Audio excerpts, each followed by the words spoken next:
Elle vai debesis, tā ir tava izvēle. Elle un paradīze.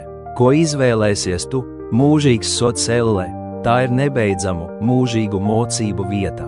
Izejas no elles nav, paradīze mūžīgs mierinājums.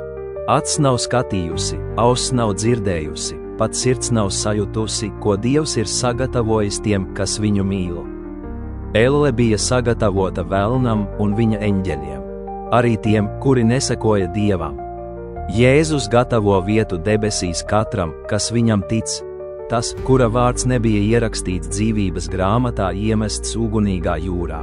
Debesīs nebūs nāves, ne raudu, ne sāpju, ne slimību, un Dievs noslaucīs katru asaru. Dievs šodien saka mums: dzīvība un nāve. Izvēlies dzīvību, lai dzīvotu tu pats un tavi pēcnācēji. Kā iet debesīs, Jāņa 3:16. Jo tik ļoti Dievs pasauli mīlējis, ka viņš devis savu vienpiedzimušo dēlu, lai neviens, kas viņam tic, nepazustu, bet dabūtu mūžīgo dzīvību.